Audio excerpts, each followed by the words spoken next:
Om Tavakatamritam Taptajivanam Kavibhiriditham Kalmashapaham Shravanamangalam Shrivatatam Bhuvigananti Puriyajana. Your words are like nectar, bringing life to scorched souls. They are praised by poets and remove all sin. They are auspicious to hear, wonderful and exalted. Those who spread these words throughout the world are truly giving souls. Welcome everyone to our class on the Gospel of Sri Ramakrishna. We are on page 191. This is the chapter, the Master's birthday celebration at Dakshineswar.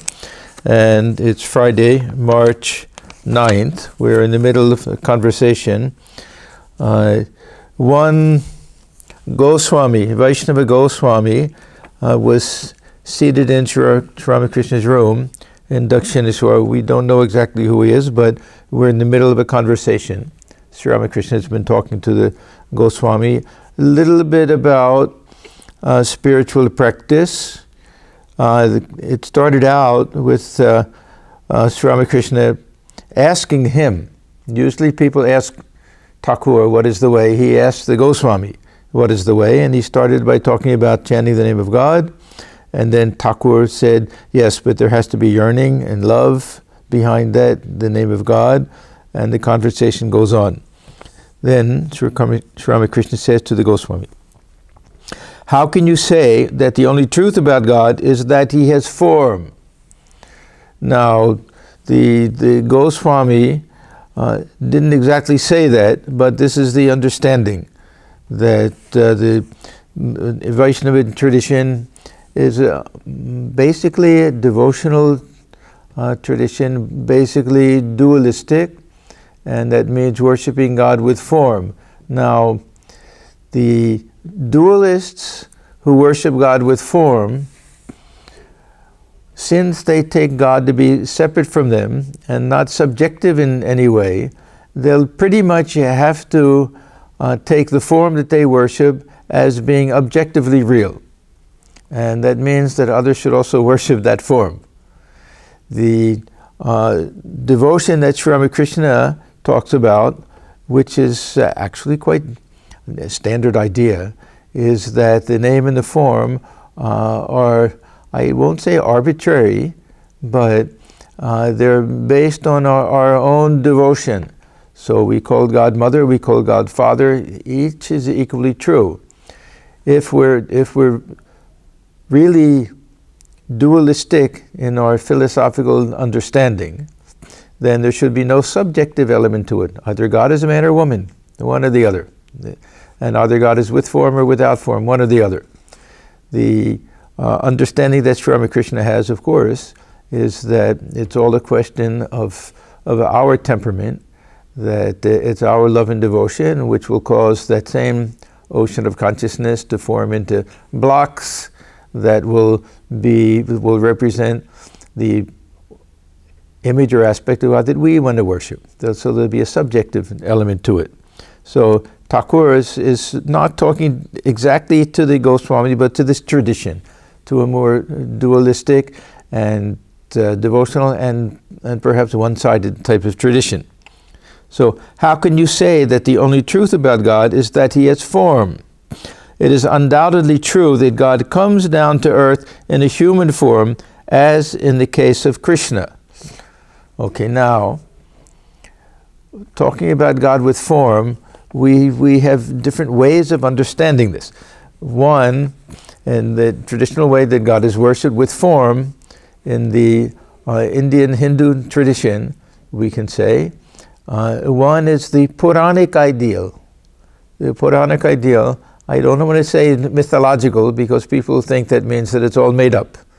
Of course, the Puranic stories are someone composed these stories, but those who are devotees of different deities, they'll take these to have some type of objective reality.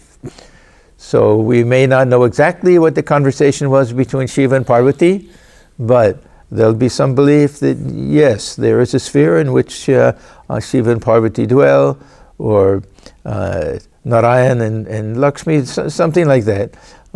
So this Puranic idea. So these will be those who are not of this earth, deities, gods and goddesses. Then there will be the avatars. And of the avatars, some of them are definitely historical. We know, flesh and blood, that they actually lived. When it comes to, so this will be, say, Buddha, Christ, Chaitanya, Sri Ramakrishna, Holy Mother. We know that they took human birth. The others will say are a little bit legendary. Good chance, huh? Good chance that there was actually someone named Krishna and someone named Rama, and there was some kind of story about somebody getting kidnapped and being stuck in Lanka, and that the husband had to go down and save her, and that his father was a king, and something like that. Legendary. This is the meaning of itihasa. That probably something happened, but then stories got built up around it. So semi-historical, we can say. Now, we have the actual historical. Sri Ramakrishna, Holy Mother, no question. We have their photographs. We have their exact words. Rama and Krishna, no one will say that Sri Krishna actually was on the battlefield with Arjuna, and he gave those teachings in beautifully composed metrical, poetical Sanskrit. Huh? But there could have been a battle, and he could have done something. So it's semi-historical that way. And then we have the others that are somebody's conception, whether these gods and goddesses actually dwell in their own sphere, whether we don't know much about these devas, whether it's actually individuals that will have a whole cycle playing the role of these gods and goddesses. They change. There was one whole set of them in the Vedic period, Indra, Varuna, Rudra, all of that. Somehow they got kicked out, and we have a new set with the Brahma, Vishnu, Shiva, Durga, Kali, all of. So we don't know too much about that, but when it comes to worship, when it comes to meditation, then that distinction vanishes. Even if the God, form of God and name of God that we worship, we know are completely kalpana, completely our own imagination. Even if I say, yes, this is how I like to think of God. Huh? I know that God is not an old man sitting on a throne with a long white beard, but that's how I like to think of God, and it's helpful for me. It doesn't make any difference whether our object of meditation is an avatar who came in flesh and blood, or whether it's one of the different Puranic ideals or from itihasa ideals of the avatar or the gods and goddesses, or just our own conception. I worship God as Mother. I have no real philosophical idea that God is female with female organs and appearance or anything like that, but I like to think of God as Mother. All of these are aids in having a devotional attitude, allowing the heart to enter into our spiritual practice, and giving us something concrete to think about at the time of meditation. And when we're meditating, if we really think about it, what is this image that we're picturing? It's nothing but consciousness itself. So it is the self. We're meditating on the self also. So Sri Ramakrishna here he's going to start out talking about the avatar, because in the Vaishnava tradition, God is worshipped as Krishna. In other types of Vaishnava traditions, that he can be worshipped as Rama also, equally. But in this Goswami tradition, these are the descendants of Advaita Goswami, the companions of Chaitanya Deva. All of their devotion will go in the direction of Sri Krishna himself. Secondarily to Chaitanya Deva. They'll look upon him as an avatar, but more likely that their deity that they worship will be Sri Krishna himself. Now, in our tradition, and some people ask, the Thakur worship the Divine Mother. Why isn't the Mother Kali on our shrine instead of Thakur? Of course, we have great devotion to Mother Kali, and we do her puja with great love and everything. these are different spiritual attitudes. There's no real difference. We're choosing that object of love that will evoke and awaken our feeling of devotion within, that's all. So there's, from that point of view, whether Sri Krishna actually lived or did not live is secondary, and Swamiji himself says that. Whether he lived or he didn't live, it doesn't matter. Whether he composed the Gita or didn't, whoever composed it was obviously a God-realized soul, so it has the same authority. This is his very liberal type of understanding. Now, there'll be many, many great devotees who will say, I've experienced these, I've had this vision, everything, I know it to be true. This we don't know, and Thakur he'll make one small reference to this. Is it purely subjective, partially subjective, or is there actually some objective reality? I always remember a statement that Dayananda Saraswati made to Keshab Chandra Sen. This was related to Sri Ramakrishna, or Sri Ramakrishna mentioned it, I don't remember. But Keshab didn't like any of these deities, and Dayananda Saraswati, this Arya Samaj, they like these Vedic deities. So he said to Keshab, if God has created so many things, why could he not have created the devas and as well? So it's true. So why do we think that this sphere is the only sphere? Can these other lokas that we hear about, can they not be equally real as these? If we go and spend a cycle in one of these other lokas, then it's not that every bit as real as this one. When this one ends, it'll seem like a dream. When that one ends, it'll seem like a dream. So subjective, objective, we can't say very much. Don't really know. We assume that a lot of our worship is subjective. A lot of our worship of other people, a lot of our relationship, our love of other people is subjective. Do we love the person, or do we love who we think the person is? We fall in love with our image of that person. One day we wake up and we find out that the person is not who we thought that person was. How are you capable of saying such a thing to me? I don't even recognize you anymore. What kind of person are you? I thought I knew you. So with all of our relationships, because we can't get inside another person and know what they feel, we go by what they say, which is sometimes sincere, sometimes not. We assume that represents their full way of thinking. It may not. May be a temporary, they may have a change. So there's always a subjective element to relationships. So, it is undoubtedly true that God comes down to earth in a human form, as in the case of Krishna. So what Thakur is saying is that this concept of avatar is something that has some objective reality to it, as opposed to the gods and goddesses, which may or may not. But the avatar, whether we like this concept of avatar or not, we have to accept the reality of these people, that Buddha actually lived. We have to accept that. We don't have to say that Vishnu incarnated as a Buddha. We can say that this was a perfect soul.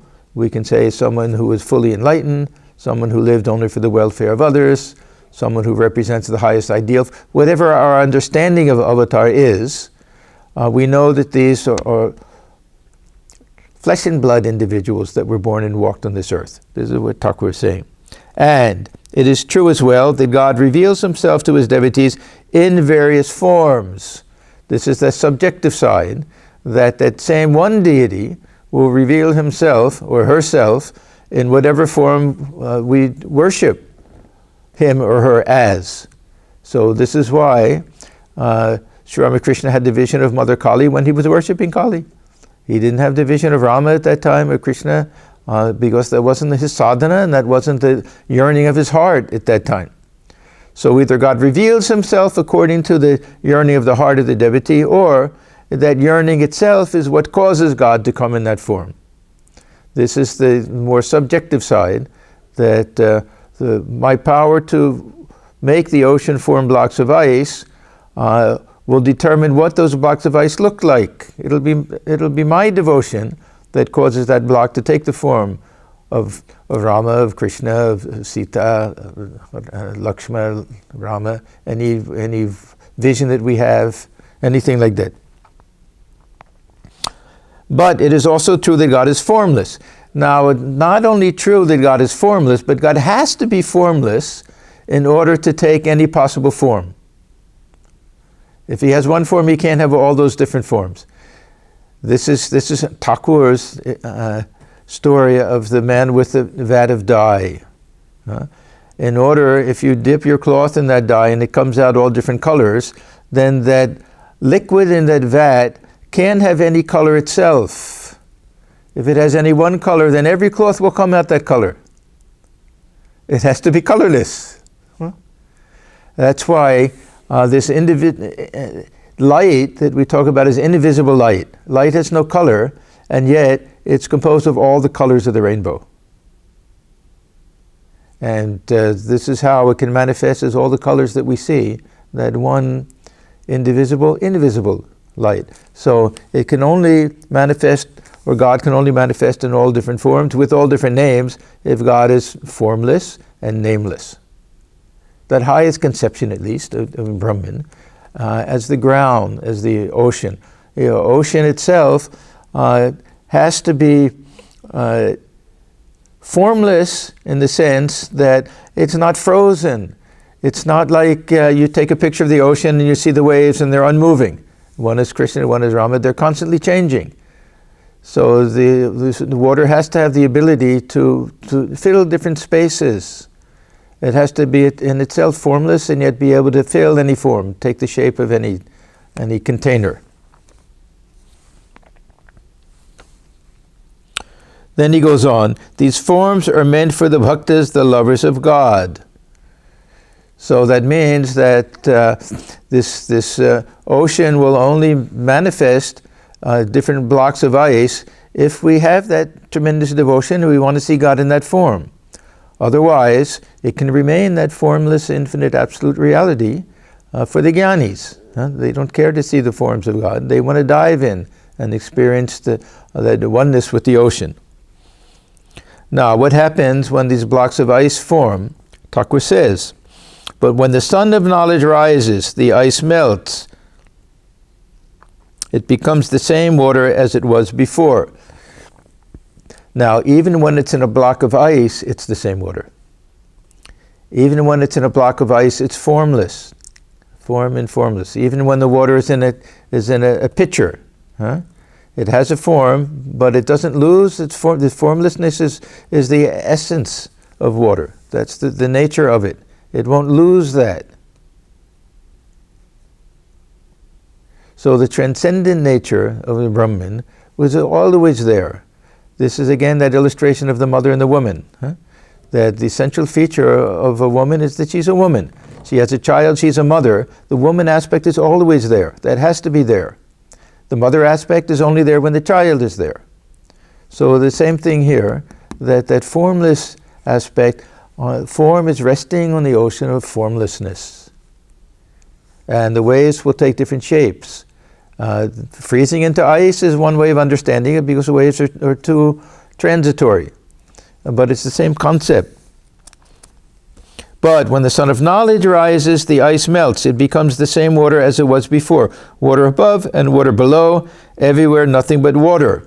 So he's telling the Goswami that through worship of God with form, and even realizing God with form, can take us to that formless aspect, because, I shouldn't even say aspect, reality, because the object of our love, we come closer and closer and ultimately merge in that object of our love, then there's only oneness. Then we don't even see anything.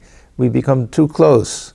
We become merged in it. Then there's no seer or seen. Then we're in that formless. So through the worship of God with form, we also attain the formless reality. That's the roof. We climb to the roof that way. Water above and water below. Everywhere nothing but water. Therefore, prayer in the Bhagavata says, O Lord, thou hast form and thou art formless. Thou walkest before us, O Lord, in the shape of a man. Again, thou hast been described in the Vedas as beyond words and thought. Both are true. And Thakur emphasized this. This is why his Bhakti Yoga differs from traditional Bhakti Yoga, which is based on Dvaita Vedanta, which is based on dualistic understanding that God and man are eternally separate. Related, of course, the man comes from God, we belong to God, we want to go back to God, but separate. Thakur's idea was that there's oneness, but this stick of ego is on the surface, giving the appearance of separation. And because of that sense of I, then we feel that I am one and God is another, and we seek to have that realization and that vision and experience, and then when that ego, stick of ego, disappears or sinks below the surface, then there's nothing left but that ocean, nothing left but oneness. But, and now Sri Ramakrishna talking again, you may say that for certain devotees, God assumes eternal forms. There are places in the ocean where the ice doesn't melt at all. It assumes the form of quartz. Okay, now this is throwing what they call throwing a monkey wrench into the works. We don't know exactly. Thakur says this, I think, on 2 different occasions. Generally, he doesn't add this. He sticks with the idea that there's something subjective because of this Him Shakti, this cooling power, that the ocean forms certain blocks of ice, then the sun comes up and it melts. I think what he's saying, of course we don't know exactly, is that for some devotees, that their final realization will be one of God with form, and they won't transcend that. They won't go to that formless. That will be their final experience. Who knows if that's their state of liberation? Most of the dualistic schools believe in mukti. When Swamiji says that any concept of heaven which involves anything particular, anything transitory and changing, can't be permanent. But many of these devotional schools, they do have this concept of heaven as something permanent, that forever will live. I remember once going to, listening to a talk given at ISKCON, and very clearly he was saying that, yes, that the devotee of Krishna will go to the abode of Krishna, this eternal Vrindavan, and sport with Krishna, and be with him when he's grazing the cattle and the gopis come. And this is the concept of eternal heaven. Not very much different from some of the Christian and Jewish and Islamic ideas of heaven, is something eternal. So Thakur is saying that I think, perhaps for some devotees, that this will be their state of mukti. Anyhow, it's very hard to say. I don't know if it's here or later, but one of them asked, anyhow, we'll get to it. They said, get Indra and M, have a little side conversation. Did you get what he said? No. Did you get what he said? No. But they don't ask him to clarify it. It's very unfortunate for us. Kedar, this is Kedarnath.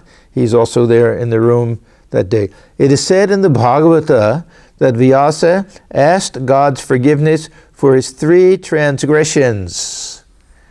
These are not really 3 transgressions. We had this discussion the other night. Purva was asking about this. This is what we call tongue-in-cheek.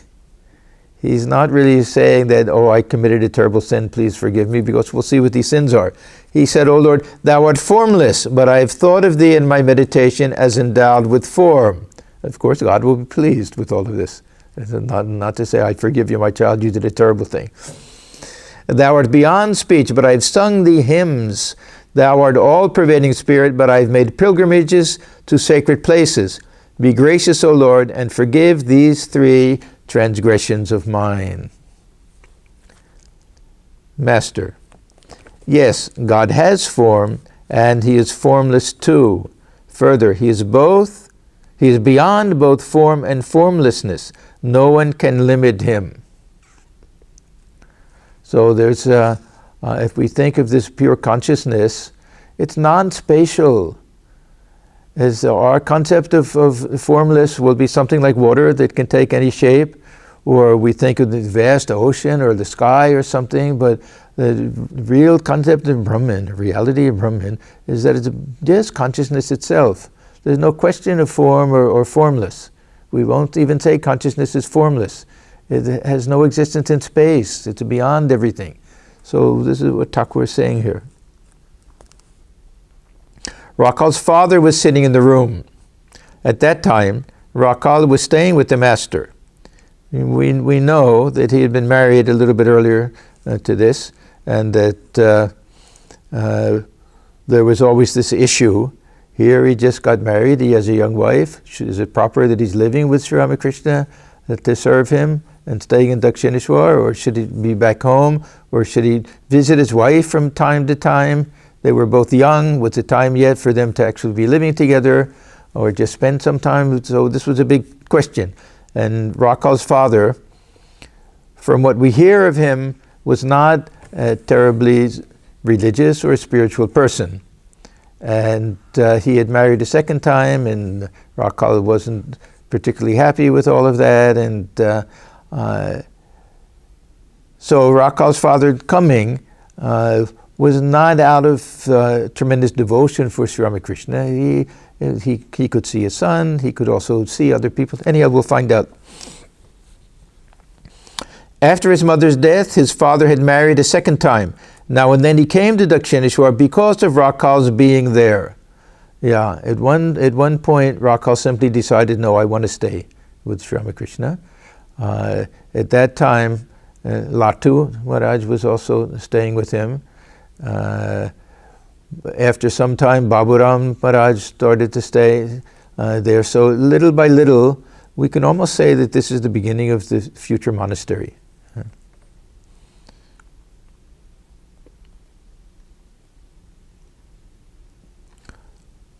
He, meaning Rakhal's father, did not raise much objection to his son living with the master. This is only after he came a couple of times. Why? Being a wealthy man of the world, he was always involved in litigation. There were lawyers and deputy magistrates among Sri Ramakrishna's visitors. Rakhal's father found it profitable to cultivate their acquaintance, since he expected to be benefited by their counsels in worldly affairs. This is pretty straightforward from M. Huh? He's not mincing words. We know that M, the recorder of the gospel, doesn't stick his head into things very much, stick his nose in. He doesn't give his own opinion very much. He's very much objective. So this must have been very obviously clear to everyone. Otherwise he wouldn't say something like this. It's not a very flattering picture of Rakhal's father. The other reason that Rakhal's father didn't mind coming sometimes is that Thakur was very affectionate towards him. Thakur had a slightly hidden motive, of course. He didn't want him to object to Rakhal staying with him at that time. So he half flatters him a little bit, huh? A little bit of flattery towards his father, and saying, oh, such a wonderful son, can such a wonderful son be born without a wonderful father? Something like that. So anyhow, whatever Thakur did, whatever tricks he played seemed to work, because his father didn't mind that Rakhal was staying there, and he himself came from time to time in order to see Rakhal and to meet with some of the other people that could be helpful to him. Master to Rakhal's father and the devotees. Ah, what a nice character Rakhal has developed.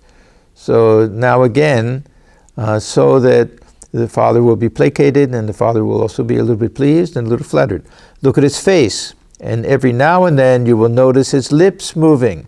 Inwardly he repeats the name of God, and so his lips move. Thakur, every once in a while, watching Rakhal sitting there with the lips moving, would go into bhava, would go into an ecstatic state, just at the joy of seeing his beloved spiritual son. We have to remember, he had that vision that Rakhal was his Manasaputra, his spiritual son. Seeing him lost in the name of God, he would become overwhelmed with joy. Youngsters like him, Rakhal, belong to the class of the ever-perfect. They are born with God consciousness. No sooner did they grow a little older than they realized the danger of coming in contact with the world. Now, they're born perfect, but little bit of the dust of Maya has to be shaken off. A little bit. Thakur could do it with a touch. Or they could do it with a little bit of meditation, a little bit of prayer and everything. So we may ask that why do we see them complaining to Sri Ramakrishna that I'm not achieving anything, what is the way, all of that. Little bit just as part of the play. Unless there's a little bit of Maya, they can't be born in this world. Thakur says, pure gold. See, we say they're pure gold. Pure gold won't be useful in this world. We need a little bit of alloy mixed with it. So even the avatar, look what Thakur had to do to awaken the perfection and spirituality within him. So much sadhana he had to practice. Of course, that was also for our benefit. It wasn't just for his sake, but still. So youngsters like him, Thakur referred to really all of his inner circle as Nitya-siddhas. Sometimes there was the Ishvara Koti, he would give specific names. Other times he would say, you see these boys here? That meant the future monastic members, and maybe one or two others who didn't become future members, but he said they're all Nitya-siddhas. So he didn't, that was a less restrictive category than Ishvara Koti. That Ishvara Koti means they came with the avatar each time. Nitya-siddha, they could come who knows when and how and why. But it doesn't have to be just as the parishada, as the companion of the divine incarnation.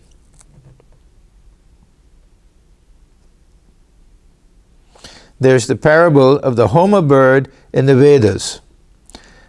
The bird lives high in the sky and never descends to earth. It lays its egg in the sky and the egg begins to fall. I don't know where this Homa bird comes from.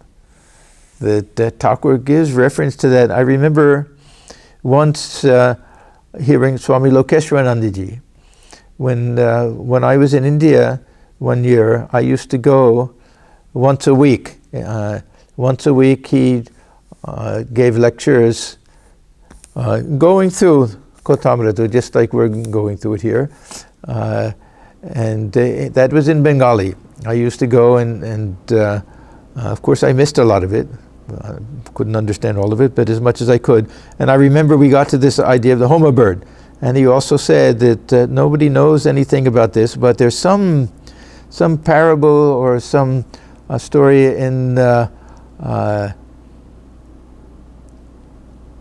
Persian tradition of something like this Homa bird, that maybe it got into Thakur's mind that he had heard about it somehow from that, but we don't really know about this as some Vedic idea.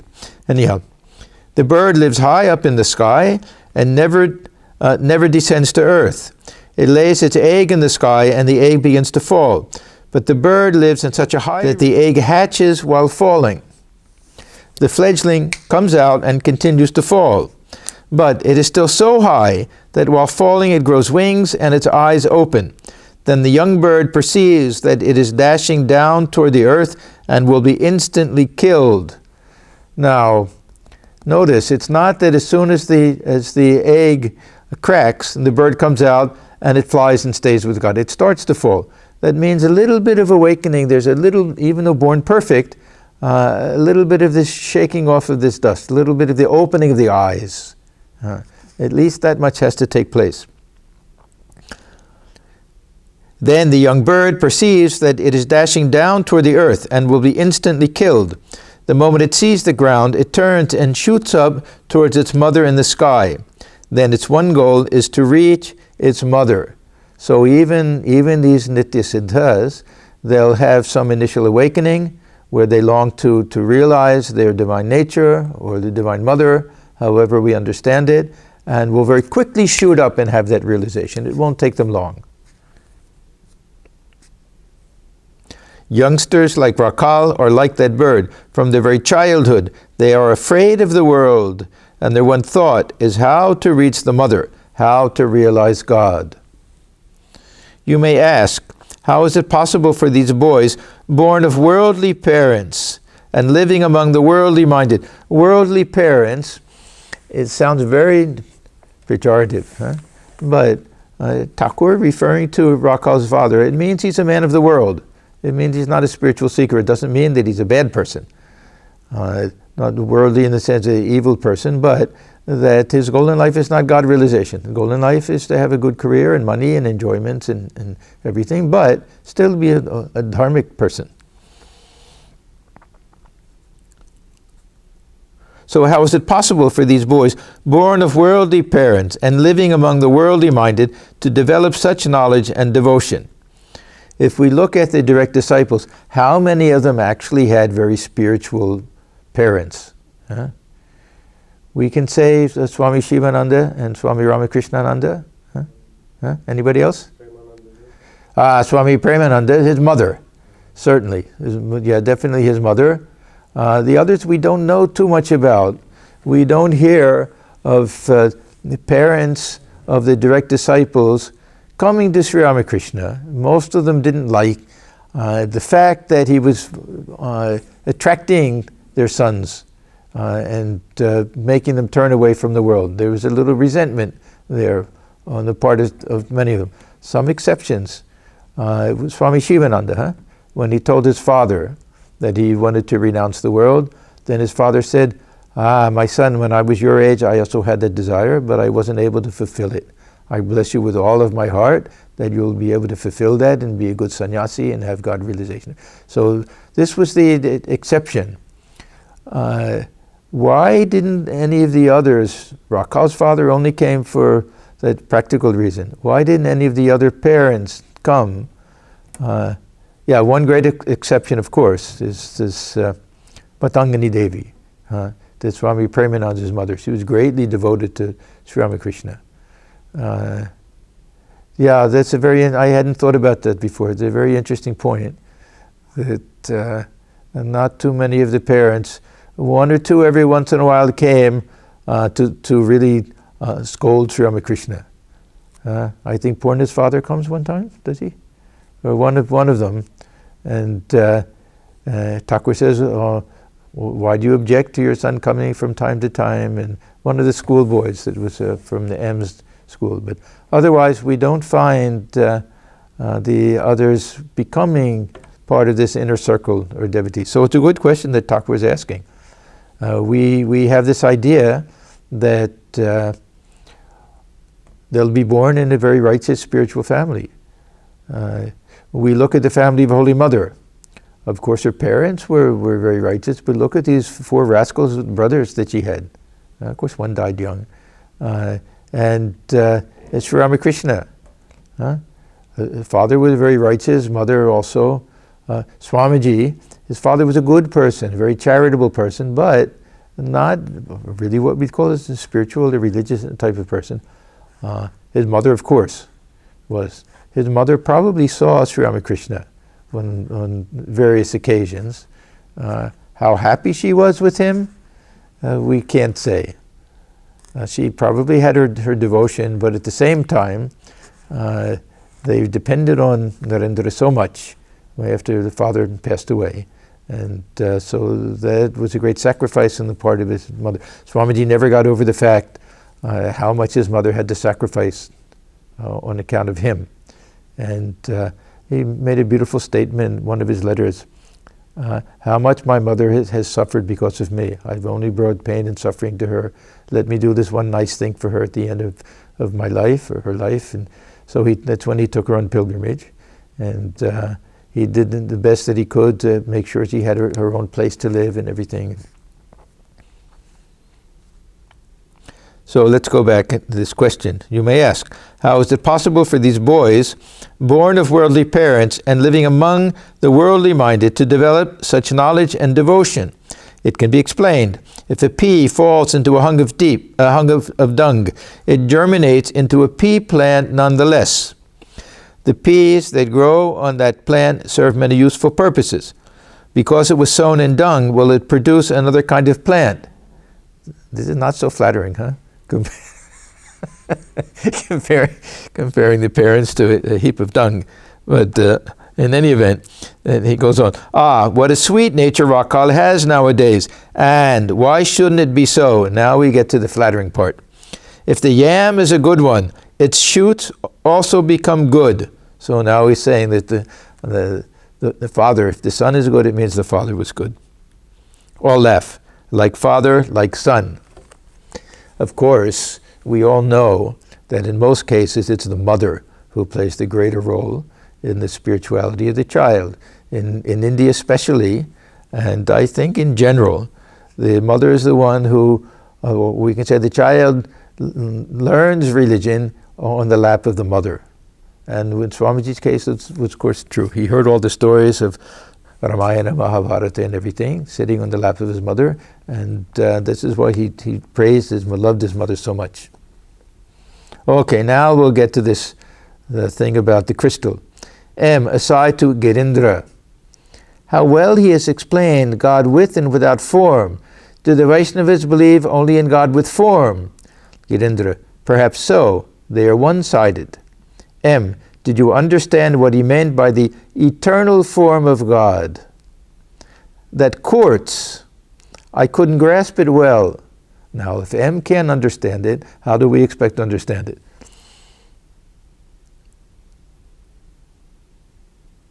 Master to M. Well, what are you talking about? Now, they could have easily said, Thakur, what did you mean by this quartz business? But M and Girindra smiled and remained silent. So then we're the losers. What exactly he meant, because he never really explains it anywhere that I've seen, at least not in the Gospel or at Great Master. Later in the afternoon, the devotees were singing in the Panchavati, where the Master joined them. They sang together in praise of the Divine Mother. Thakur always encouraged them to sing songs. He wanted M to learn. When M bought a book of the songs of Ram Prasad and told Thakur and said, I'm learning some of these songs, Thakur was very happy. And M was always shy. He wanted M to lose that shyness and sing in front of other people. So he was always happy. He was happy when the devotees were happy. He, like a small child, he would just enjoy the fun. We can hardly imagine that this Panchavati, where Thakur did so much of austere tapasya for long years and lost himself in God vision. So many things took place there. The same Panchavati that Thakur encouraged them to use as a picnic place, to eat their snacks there, to swing on the vines, like little kids, to just play there like a playground, to use it like a playground, at a little park area. Thakur was so happy. He would go there and sit there and dangle his legs off the side, sit on the platform, and they would all play and sing and dance and do everything, and he would be so happy.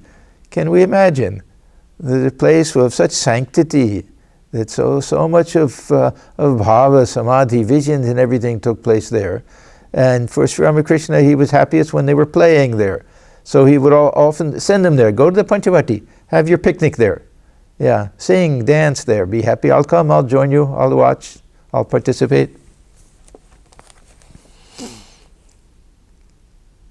So they sang together in praise of the Divine Mother. High in the heaven of the Mother's feet, my mind was soaring like a kite, when came a blast of sin's rough wind that drove it swiftly toward the earth.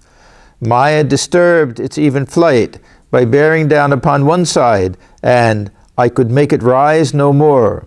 Entangled in the twisting string of love for children and for wife, alas, my kite was rent in twain. It lost its crest of wisdom soon, and downward plunged as I let it go. How could it hope to fly again when all its top was torn away?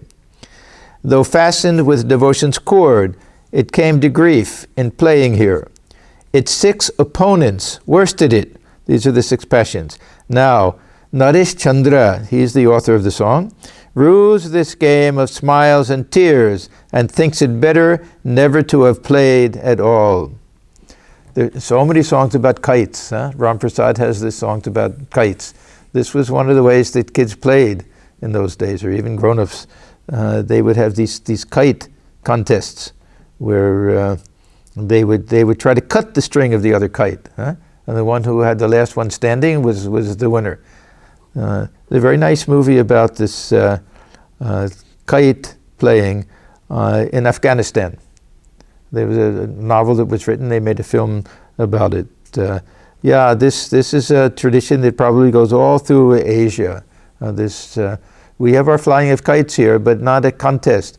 And we have the other song of Ram Prasad where they would put some type of paste or something and some rough surface on the string so that it could go back and forth and kind of saw through the other string, and that kite would go flying off. Now, with that song, the one that flies off is not the loser but the winner. Divine Mother, she claps and smiles, and when she sees that this kite has gotten free. This means that what the spiritual person thinks of is winning, the worldly person thinks of is losing, and vice versa. What is it? A day to the worldly person is night to the Muni, and what is night to the Muni is day to the worldly person. The singing continued. Sri Ramakrishna danced with the devotees. They sang, "The black bee of my mind," another beautiful song. This is a Kamalakanta. Kamalakanta and Ram Prasad were Ram Prasad number one, then probably Kamalakanta, the two most famous authors and really poet saints, we can say, of songs about the Divine Mother, Mother Kali or Durga. This is a beautiful song in Bengali. I remember the first time I heard it being sung. One Swami in Delhi, he was actually a South Indian Swami. He passed away some years ago. I liked him very much, Vijay Maharaj. He was sent to be in charge, I think, first Swami of the Kashmir Center in Jammu. Anyhow, he learned these Bengali songs very well. He had a beautiful voice. I always remember his singing of that. "The black bee of my mind is drawn in sheer delight to the blue lotus flower of Mother Shama's feet, the blue flower of the feet of Kali, Shiva's consort. Tasteless to the bee are the blossoms of desire. My mother's feet are black, and black too is the bee. Black is made one with black." The devotee and the Divine Mother becoming one. "This much of the mystery my mortal eyes behold, then hastily retreat. But Kamalakanta's hopes are answered in the end. He swims in the sea of bliss, unmoved by joy or pain." The kirtan went on. All songs about the Divine Mother on this particular day, Thakur's birthday. "Oh Mother, what a machine is that?" This is a Ram Prasad song. "What a machine is this that thou hast made? What pranks thou playest with this toy, 3.5 cubits high." That's supposed to be the height of a person. So playing the pranks, just using us as puppets for her enjoyment in this big puppet show of the world. "What pranks thou playest with this toy, 3.5 cubits high, hiding thyself within." Divine Mother hiding within our hearts as the mover, as the operator of the instrument, the charioteer of the chariot. "Hiding thyself within, thou holdest the guiding string, but the machine, not knowing it, still believes it moves by itself. Whoever finds the Mother remains a machine no more. Yet some machines have even bound the Mother herself with the string of love." We're the machine. We bind the Divine Mother with the string of love. See, there's a beautiful blending of this dualistic devotional idea and this idea of love and this idea that Mother alone is the indweller, that this is all the Maya, this play of Maya, that she dwells within the heart. Either she alone exists or she is the mover and we're the instrument, that she's playing with us that way. Brahman. She's making us go around in circles, as if we think that we're doing everything, but we're just in the hands of the puppeteer. is a very nice idea. These are all spiritual attitudes. As somebody may say, oh, have we no free will? We shouldn't take these things too literally. If we have free will, then that free will allow us to take that attitude.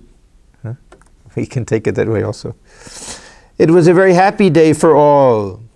The master, accompanied by M, was coming back to his room when he met Trailokya, a Brahmo devotee, on the way. Trailokya bowed before the master. Trailokya is an interesting case. He was devoted to Sri Ramakrishna enough that he came by himself that day. Many of the other Brahmas, they would only come in a group, or when Keshav came, that they would come along with him. So he was devoted to him. He was the author of many of the beautiful songs that we find in the Brahmo Samaj, and was very much influenced by Sri Ramakrishna. All of these songs about divine madness, calling on God as mother. Many people say that this was a gift that Thakur gave to the Brahmo Samaj, teaching them to call God as mother. That beautiful song, Amai Dema Pagal Kore, Oh Mother, Make Me Mad with Thy Love, was Trailokya's song. At the same time, he also wrote something, some book or booklet that comes at the end of the Gospel, where he says how Thakur was really influenced by Keshav, and that because of Keshav he came to appreciate the householder, different things like that. And he really gets called to task. That Girish is there and others are there, and is it true that you said this? And then the statement that Shivnath Shastri used to make, that by thinking of God too much, Thakur has lost his mind. He's become behead. He's lost his mind. He's become a little mad thinking of God too much. So this Trailokya never became really any part of this inner circle, fully appreciating who and what Sri Ramakrishna was. At the same time, they did have this nice relationship. Thakur also loved him and was very happy when he came, would always ask him to sing. He must have had a very good singing voice also, not just that he could compose songs. So, and here he's coming by himself to see Thakur on his birthday. Whether he knew it was a birthday, a good chance that he knew, that word got out. So Thakur was happy to see him. Master. Trailokya bowed before the master. Master, they are singing the Panchavati, won't you go there? So he half testing him that they're having fun there, why not go there? Or did you really come to see me? So Trailokya, he says, I have been there already. He said, Trailokya, what shall I do there? And maybe he was a little older than the others also. Or, of course, there was a mixture of the ages and things. But what shall I do there, Master? Why, you will enjoy the music. Trailokya, I've been there already. Master, well, that's good. So Trailokya is saying that whatever joy may be there, I've come to see you. And there'll be greater joy in having your company. So Thakur said, okay. He doesn't say, I was just testing you, but we get that impression a little bit. So, Master, well, that's good. It was about 6 o'clock in the evening. The master was sitting with the devotees on the southeast veranda of his room. Master, a holy man who has renounced the world will of course chant the name of God. That is only natural. He has no other duties to perform. If he meditates on God, it shouldn't surprise anybody. On the other hand, if he fails to think of God or chant his holy name, then people will think ill of him. Dhik, chi. They'll have a very low opinion. If a sadhu doesn't do at least that much, why? A sadhu doesn't do any work, doesn't do anything to earn his living. Other people are supporting a sadhu. At the very least, they have to do their spiritual practice to benefit society as well as themselves. This is to set an example. The sadhu has an obligation to society because society supports a sadhu. So Thakur is going to say that it's nothing praiseworthy. Nothing praiseworthy. People say, oh, I know this monk, he spent so much time in meditation, what else will he do? You're supposed to spend time in meditation. But Thakur he'll be praising the householder. Trailokya was a householder. The Brahmo tradition was a householder tradition. There are no sadhus, sannyasins of the Brahmo Samaj. They were basically a householder tradition. So Thakur goes on. But it is a great deal to his credit if a householder utters the name of the Lord. Think of King Janaka, what courage he had indeed. He fenced with two swords, the one of knowledge and the other of work. He possessed the perfect knowledge of Brahman, and also was devoted to the duties of the world. An unchaste woman attends to the minutest duties of the world, but her mind always dwells on her paramour. Thakur liked this illustration, this idea. Of course, we won't say that Radha and others were unchaste women, but this idea that the love that the wife has for the husband, it becomes ordinary after some time. But the love that you'll have for somebody else, all of the gopis, for Krishna himself, there'll be something more passionate about that type of love. So we have this, what is it called? Parikiya and Swakiya. This Madhur Bhava, these two different types. The love that the wife has for the husband, and the love the wife has for the beloved who was not the husband, in the case of Radha and Krishna. So Radha's mind was constantly thinking of Krishna when she wasn't with him. This is the idea.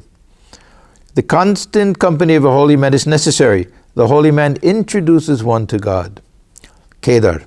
So that means that Kedar had also come back. They weren't all still in the Panchavati. Yes, sir. The great soul is born in the world for the redemption of humanity. He leads others to God, just as a locomotive engine takes along with it a long train of carriages. Or again, he is like a river or lake that quenches the thirst of many people. The devotees were ready to return home. One by one, they saluted the master. At the sight of Bhavanath, Sri Ramakrishna said, "Don't go away today. The very sight of you inspires me." Thakur considered Bhavanath to be one of the Nitya-siddhas. Apparently at one time, the Ishvara Koti, Bhavanath drifted away a little at the end, but at least at this time, Thakur was very fond of him. And he and Narendra were best friends. And Thakur encouraged it because they complemented each other's spiritual mood and attitude. Not that they had the identical mood, but somehow they worked together. They helped each other that way. Bhavanath had not yet entered into worldly life. We'll find that his parents arranged his marriage shortly after this. A youth of 20, he had a fair complexion and handsome features. He shed tears of joy on hearing the name of God. He was a highly spiritual person. The master looked on him as the embodiment of Narayana. And this comes to the end of that day, so we had that blessed opportunity of helping Thakur celebrate his birthday of that year. So we'll stop here. This is page 194, and we'll begin next time with Thursday, March 29th, 1883.